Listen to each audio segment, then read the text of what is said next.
Way to toughen up. Yeah. All right. What are we doing?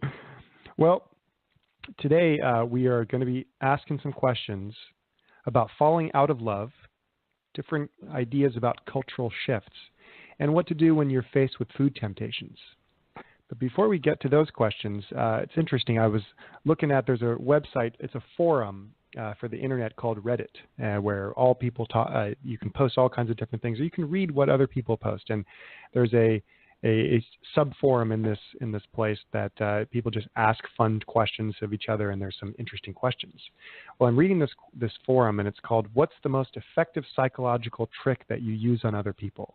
And as I'm reading this, I was reading this maybe earlier yesterday evening.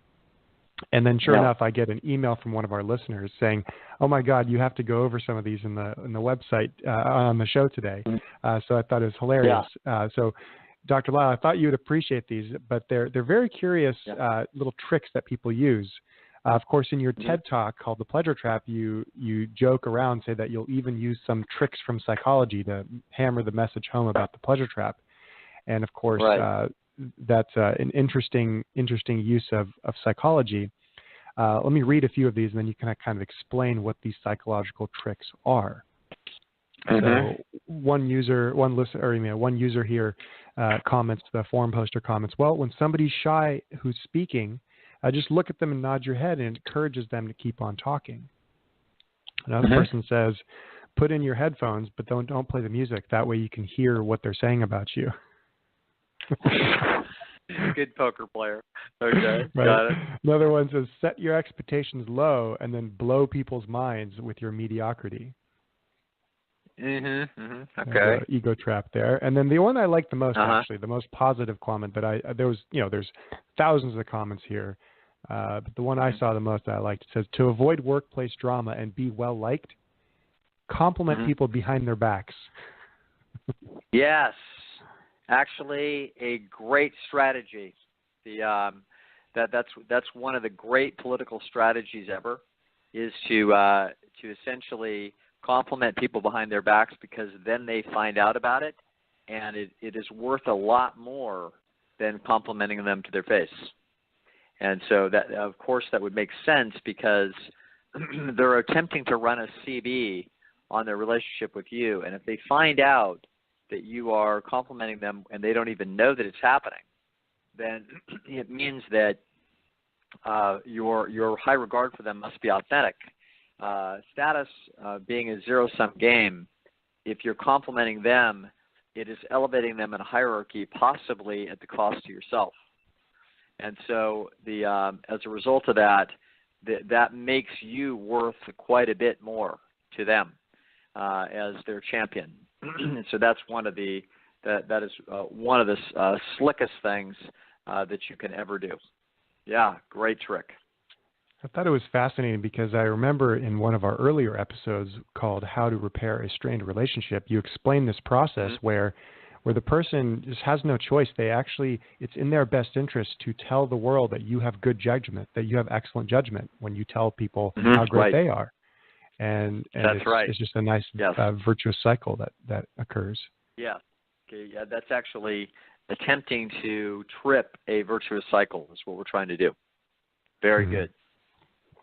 Well, fantastic. Yeah. Well, I want to thank the listener. I know sometimes I don't reply to emails, but I read every one of them. I really appreciate you guys sending me the emails and the questions that we put here on the show. And this one, we were on the same page. So, Dr. Lisle, we'll get to the questions here. The first one has to do with falling out of love. Dear Dr. Lisle, what do I do when I find myself completely not into my husband anymore? We've been married for 25 years. We've had many rough circumstances that we've helped one another through. We have 3 children that are all doing well. Finances are stable, but I simply can't stand to be around him. He runs a business out of our home, and I find myself planning my days to be gone as much as I can simply because he's there. It's driving me crazy because I don't feel like I have a home to be in. I work and make enough money to sustain myself, so why don't I feel comfortable in my own home? I find myself wishing I had a place to go just to relax and be by myself. I'm not attracted to anyone else. I'm simply wanting more and more time alone. From my husband's perspective, he's incredible. He plans fun dates with me, always tells me how beautiful I am. He buys me flowers, sends me kind texts throughout the day. He works really hard at his job and wants all of his resources to be spent on me. He shows his care for me constantly, and I feel bad that I have no spark in me. He even eats all the healthy food that I prepare, and he even enjoys it, which is really sad. Is there something in my genes saying that since I no longer am at an age to have children, that my mind simply is just done with the marriage? It'd be quite convenient for us just get along and be happy. But why do I feel this way? And why do I want so much distance away from someone who cares so much for me? What can I do to feel more attracted to my husband who's so kind to me? I've read the How I Found Freedom in an Unfree World, or most of it, and it's great and it's helping me with learning more about myself and others every day. But I'm interested in what else I can do about my disinterest and what I can do to awaken in my genes to have a desire for a relationship when all I want is to be alone. Well, with such a detailed question, that in a question of this magnitude, I'd want to give very responsible feedback. So there would be many questions that I would ask this person that we obviously can't ask on the air. So, but I can take that person through the questions if they're listening, and also this might be instructive for other people. The first thing is that I would want to know about the history of the relationship specifically. So I've heard it's been 25 years, and in 25 years there are, a long history of vicissitudes that have taken place. And she's referred to those. However, a thing that I'm often very interested in is I'm interested in the inherent chemistry in the relationship actually from the jump. And I want to know when it went south.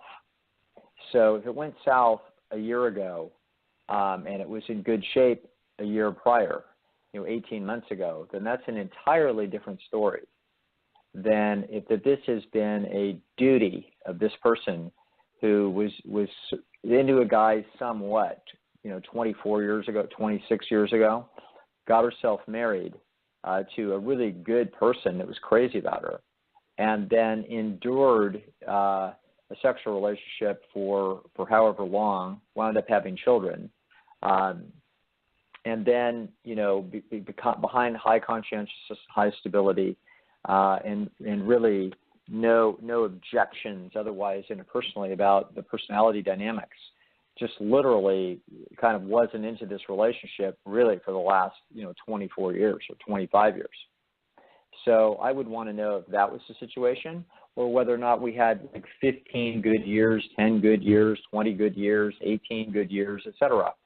And the reason why I would want to know this is I want to know if there is something that happened, if there is some specific characteristic or some situation that has transpired, that has resulted in them going from a pair of people who were into each other to a pair of people where one person is no longer into it. And this would be really important.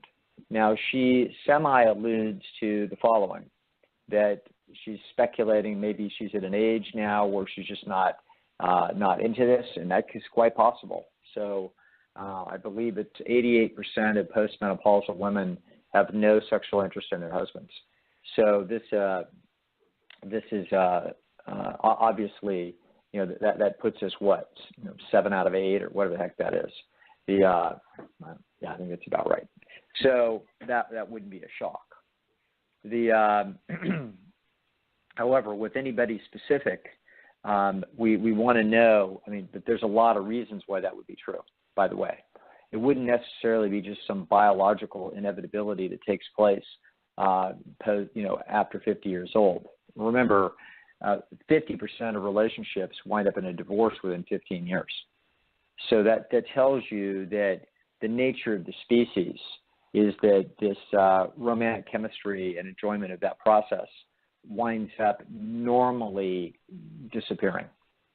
That is situation normal for the species. So you can imagine that if 50% actually go to the trouble of getting divorced, a whole heck of a lot more of the next 50% don't want to be where they are, but they're pinned in by obligations, finances, and conscientiousness and enough stability and worry about kids and blah, blah. Okay, all kinds of things. Embarrassment, for God's sakes. The loneliness, don't want to be by themselves. So there's a whole slew of things that would keep the other 50% together, given and indicate that, in other words, an excellent romance is definitely a less than 50% state of affairs, big margin, by the end of 15 years. So that we aren't going to pin that tail on that donkey and call that biology. We're going to call it psychology, evolutionary psychology. We're not going to say, oh, you just get worn out, you're past childbearing age and you don't care. No, we already see this same phenomenon in people that are younger. So, however, to check all the bases, I would make sure the person had like a thyroid check and a full CBC panel, and make sure that they're not tired or chronically fatigued or have, super low, sex hormone chemistry, blah, blah. Okay, we would certainly want to make sure that it doesn't look like there's a biological cause, a health-related cause, and we would want to see to it that this was a stable phenomenon. In other words, that this has been going on a long time as opposed to a short time. If it's a short time, obviously, we may be able to isolate some factor in the relationship or the person's biology that is responsible. So if this person wrote to me and said, we had it great for 23 years, the last 2 years it's just dropped off. Well, that's a very different state of affairs than someone who says, actually, it's been lousy for 20 years for me. It's a completely different conversation. So therefore, any advice that I'm giving now has to be painted against a background of a lot of questions and a lot of details about the nature of this relationship, in the nature of its history. Now, so a relationship that is not very good is not a relationship that is not very good, not very good, not very good. They're all different. They all have different histories, and those histories are extremely important when it comes to responsible prescription for what the next moves are that you would make. I'm going to assume, for the sake of simplicity, that this is not a recent phenomenon. I'm going to assume that this has been going on for 10 years. I'm going to assume that there has been she's not saying that this is sudden. She's just mystified and feels a little guilty about it, feels bad about it. But it's interesting that she says can't stand. I think that's very interesting. You don't just can't stand a person. You can't stand specific features about the person and the nature of the interactions that you have with them. So I'm not sure what those specific features are, but the reaction of can't stand would be extremely important if she had been in this relationship until fairly recently and now she can't stand them. That would indicate that something, there has been some tipping point of some specific process that we would want to investigate in a lot more detail to see to it that she's not sitting on a bunch of anger and seething about some conflict of interest that they have, and that could be a feature that's blocking her sexual interest and her attraction. Now, from the sound of things, sounds like he acts like a man that is crazy about his wife, and also it sounds like a man after 25 years that goes through an awful lot of effort, which sounds to me like he feels like he's over-rewarded. So one has to wonder if that's been the dynamic of this relationship since forever. And that, and now finally, this person may be seeing looking at her life and watching the hours of her existence and seeing that she's just not very happy where she's at, and that there's nothing egregiously wrong with this person that lives in her house, and that she has great connection to in terms of her life process and her children, et cetera, and that they are definitely good friends. But there's just no, the relationship to her is just not a romantic relationship, and it is to him, and therefore they have, a conflict of interest. And so we're going to assume that that's what the situation is, and the right decision is to essentially make the smallest possible modifications first. So the way we attack this problem is never make a big decision when a small decision will do. So she's fantasizing about having her own space. So it sounds like they both work, financially stable, etc. So that now what we would do is we would take some of that space. So I would have this person take, a very small idea would be I'd probably take a weekend off, nice extended weekend off, 3-4 days, and get yourself an Airbnb or a hotel, and we're going to spend $400 on getting some time off. So $400 experiment, and if the husband's all upset about it, no problem. Okay, this is we don't need to be brutal with people, but we need to be reasonably honest. And he clearly is getting all kinds of signals that she's not interested. These things aren't happening in a vacuum. She's not fooling him with how it is that she feels. She's guarding the eggs. She's seeing to it that all processes, romantic and physical, are being shut down as peacefully and elegantly as she can figure out how to do it. So as a result, again, I'm assuming that there isn't some brooding anger about some other issue that's causing her feelings. I'm assuming that she's just not into it. And this is not a tragedy. This is just simply a nervous system that says, hey, I don't know where I'm at, but you don't qualify. And I don't know if anybody ever would qualify again, and it doesn't really matter. The truth of the matter is that given that state of affairs, essentially, I'm kind of tired of guarding the eggs. And I don't want to pretend and give you false feedback that you qualify. Okay? So that's not where we are. It doesn't matter that we're married. That's totally irrelevant. That doesn't come with any obligation here. That's just a hope. And so the way we would talk to this person would be essentially gently, but with some honesty, as much honesty and as much dignity as we can get, and just say, hey, listen, I need a little space. So I'm going to take some time off. I'm going to take a weekend off, and I'm not going to be here Friday night, Saturday night. No, I'm not going to be here Sunday night. And I will go to work from my Airbnb on Monday morning, and I'll be back Monday evening. So your weekend is yours to do, and I won't be seeing you, and I won't be calling. No check-in. Okay, we can check in by text a little bit. Hey, I'll just let you know I'm fine. That's it. Take some time off, and then if it turns out that this creates we'll find out what it creates. I don't even want to anticipate. Sounds like this might be a heck of a guy. He might have his feelings hurt. Oh well, it's not going to hurt anything. And so if he gets all upset and obsessive and difficult and angry, oh well, now we're starting to see some reasons why there might be serious problems in the relationship. But maybe not, probably not. It sounds like this is a case of, for whatever reasons, this man no longer qualifies for this woman. And when a relationship is wrong for one person, it's wrong for both. Okay, there's no such thing as a relationship that's right for one person and wrong for the other person. No such animal.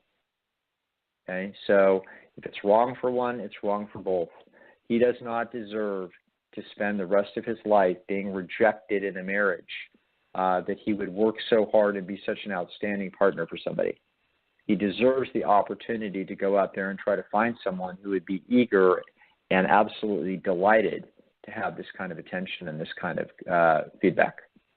So we're not doing anybody any favors by staying, other than some children that may have a little rattling in their minds about, oh my God, our parents are not sexually faithful and happy with each other and everything's not hunky-dory.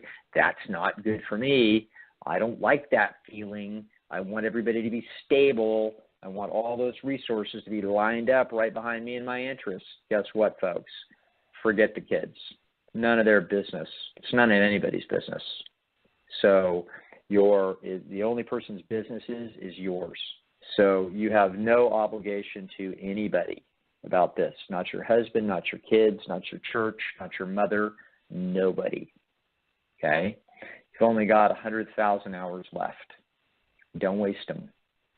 So I would run the smallest reasonable experiment first. If you feel an enormous sense of relief and a luxurious feeling of wealth on Friday evening as you have the time to yourself, and then you look at a weekend where you don't have anything or anybody to answer to, okay? And then that comes to a close, and you go back, and it turns out it's a little strained, so it is. We do it again the next weekend, okay? And then we do it the next weekend after that. And the next week after that, we may take a whole week. We let the evidence of the experiments tell us how to play this thing. And for a very modest amount of money, we can get an awful lot of data.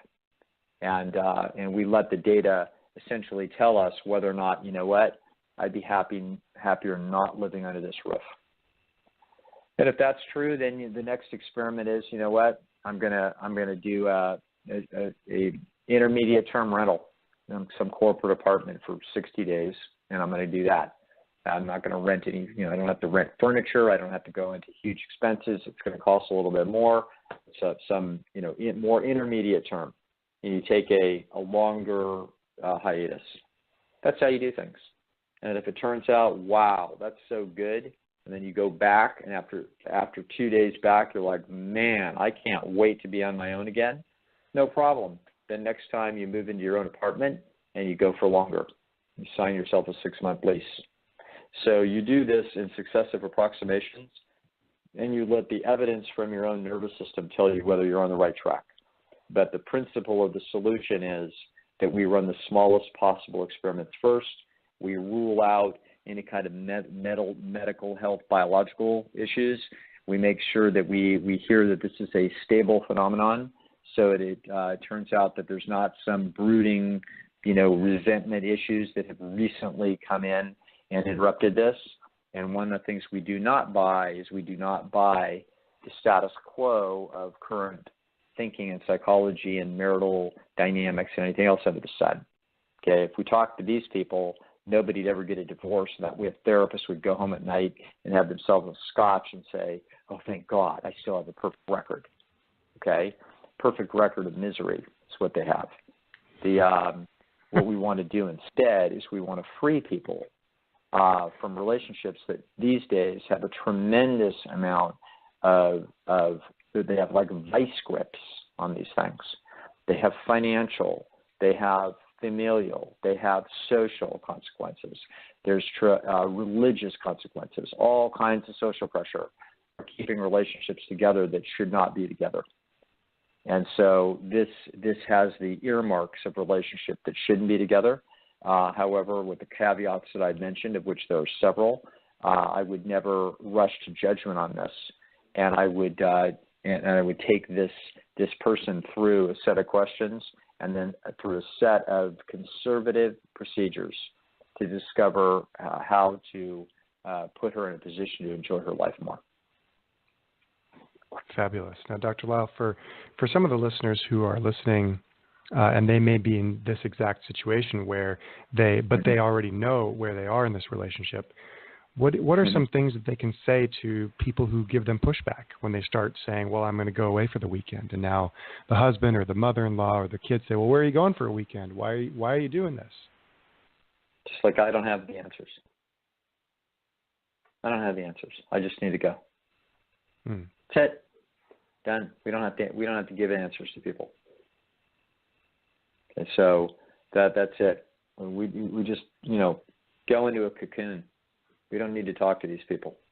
No, you need to talk to me. Nope. No, you don't.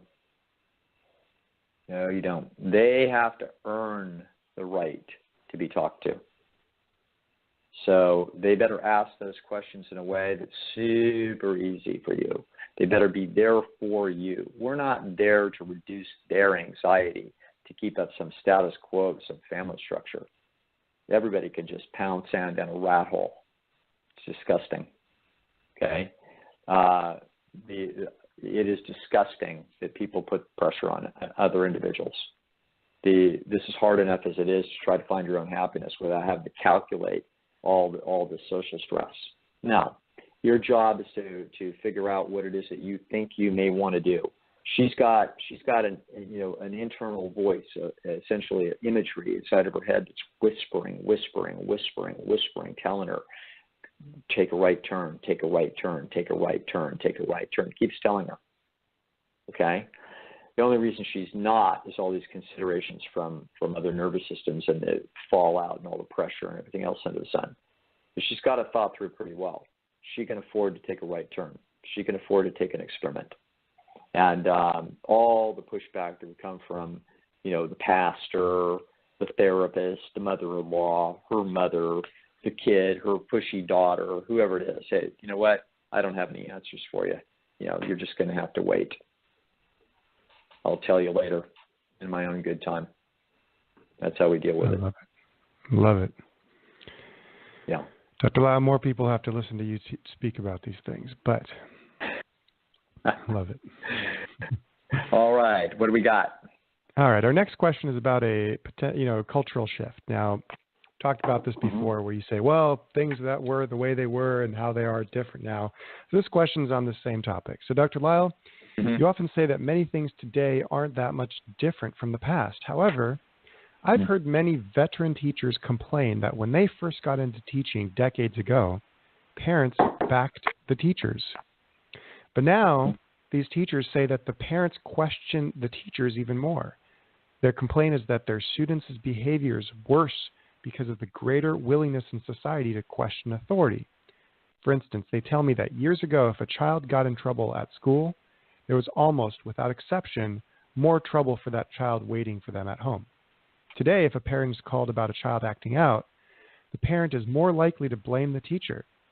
I've heard this complaint from teachers working at schools at both low and high socioeconomic levels, so it doesn't seem to be limited to teachers working in challenging school districts, though I recognize that what I'm hearing is anecdotal at best. I also wonder if school administrators are feeling more compelled to tolerate misbehavior, given that in some states there are laws today prohibiting them from issuing suspensions and expulsions, and given that money for schools is often tied directly to student attendance. Dr. Lisle, do you think that there's been a cultural shift? Are people in general in the U.S. more likely to question authority today, or are other things likely at play? I would certainly say that that some of this type of thing is happening, and that's I'm not sure what you would call it a cultural shift. I would just say it's an ongoing cultural evolution as things change a little bit. They sort of chip away and they sort of evolve in ways that are sometimes unpredictable. But I think usually when I talk about the things that are pretty similar to the past, I'm usually talking about that human nature and its problems are pretty similar to the way they were in the Stone Age. Okay? But if we start talking about, and also I would certainly say that things are quite a bit similar to how they've been my whole life. Things have been quite similar across that 60 years. Now, are there changes? Certainly. Overall, life is much better than it has been in the past. So are there a few perturbations that come along, and are there trade-offs that we have to endure when one thing gets better? Sometimes there's other feature about it that gets worse. So we now have to put up with some more entitled little brats. But in this way, we don't have defenseless children being beaten by schoolmasters in a way that they might have in the past. So more recently, obviously they probably weren't being beaten by schoolmasters in 1990, and there probably is, though, a continued cultural evolution towards essentially litigiousness against people in authority and any abusiveness, et cetera. So this is a CB that, there can be a pendulum that swings a little bit too far, and it probably has in some instances, without a doubt, probably has, but no great harm done generally when this happens. I'm always rolling my eyes at when anybody is talking about the good old days in almost any dimension. Let's just review here for a second, folks. Let's go, what are we, 1919? So I think, when did women get the vote? Like 1922? I can't remember when it was. So we go back 100 years and women can't vote. The lynchings are probably still going on. And black men that did have a vote, probably had a very difficult time getting a ballot in their hands. Being gay was an unmistakable horror. Women were all but unable to work as professionals. People were dirt poor, ignorant as hell. Life was difficult with few options. There's no birth control, no tampons, no Kotex, et cetera. What are we talking about? So of course, life is massively better than it was 100 years ago. So now we're going to say, okay, well, I wasn't talking about 100 years ago. Okay, well, let's look then. Let's go to 50 years ago. That's what? 1969. So we, put people on the moon. That's cool. But in the Vietnam War, you have a draft that you don't have now. Still a scandal to be gay. Civil rights is just getting some traction. Martin Luther King gets shot. Women are still barely professionals. I mean, where exactly is this nirvana? So it wasn't 100 years ago, and it wasn't 50 years ago. Was it 25 years ago? I don't think so. Okay, so what we're going to find is that, essentially life is getting better and better and better and better, a chip at a time. Better economy than ever before, better environment than ever before. We are freer, wealthier, et cetera, everything, and much more accepting of individual differences across all kinds of spectrums, whether they're religious, racial, cultural, other belief systems, et cetera. So no, I don't look at anything like this as any kind of major problem. I look at the mega trend of human life under free societies, and it all looks fabulous. That doesn't mean that there aren't some pendulums that may temporarily swing too far in one direction. And I think maybe this is one of those cases. But I'm sure it's not so far. It's not like the inmates are running the asylum and children don't have any respect for teachers' authority in a classroom. It's just that some shitheads are probably getting away with things as a small minority, and they're getting with their shithead genes inside the shithead child, also in the shithead parents that are going to the administration and defending their little monsters and intimidating. So is some of that going on with more latitude than before? Undoubtedly. But I can't imagine that it's some, quote, cultural shift of any magnitude. I think it's an annoying thing that teachers have to put up with now, but along with that came from greater scrutiny and greater vulnerability on the part of school officials that may have in some ways been intimidating children in the past when they shouldn't have. So there's trade-offs. And but I'm not looking for evidence of cultural unwinding and the pillars of civilization crumbling because we got some of this crap going on in schools. I don't think so. I think that you would consider this a minor perturbation of possibly an overcorrection of the pendulum, swinging a little bit too far, that things will swing back, find themselves in within reasonable oscillations on either side of an appropriate equilibrium, and life will continue to get better in domain after domain after domain as human beings get smarter and smarter about how to solve the problems that human beings face. Now, Dr. Lisle, do you think it has anything to do with that if you're too agreeable as a parent and your child misbehaves like any normal child can sometimes do, that the administrators will now walk you down the path where they now have to take psychiatric medications when in fact they are not indicated? I wouldn't know about that. I do know that I've certainly heard that, God forbid you have a kid that's a little energetic and a little impulsive, that there can be a lot of pressure to put kids on ADHD medications. So I think that's a part part of something that's circulating around in this mix. But I don't know too much about these details, and I don't want to speak in broad generalities about some cultural phenomenon when I don't have any data. Fascinating. Okay. All right, fantastic. Okay, so our next question is about what to do when faced in the face of temptation, which I'm curious about. So, Dr. Lisle, in the whole food, plant-based world, you've said that we should work harder on our environments than we do on ourselves. But regardless of how hard we might work to clean up our environments, particularly our home environment, it seems that inevitably we might find ourselves in a situation where we are confronted with something, like maybe peanut butter and chocolate to be precise, that is tempting us. Is there anything at all that we can do in that moment of temptation? Or at that point, is it too late?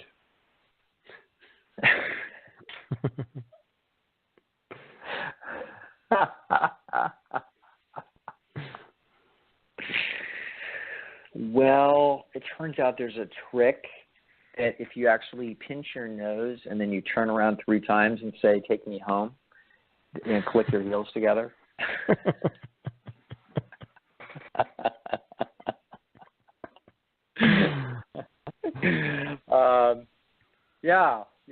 You can not eat it. That's what you can. I remember watching Beetlejuice, and maybe we should come up with something where people say, Doug Lisle, Doug Lisle, Doug Lisle, and then you appear on the side of their shoulder. Or Chef AJ, or Dr. Goldhammer. Chef AJ is much better. Yeah. Much prettier than me. Oh my goodness. Sorry folks. I mean, you're going to, unless you're one of the hyper conscientious freaks of the world, like Alan or AJ, you're probably going to stumble. And when you stumble, let's not catastrophize over it. Your good health can handle stumbles. Let's just make sure that it's not an avalanche, for goodness sakes.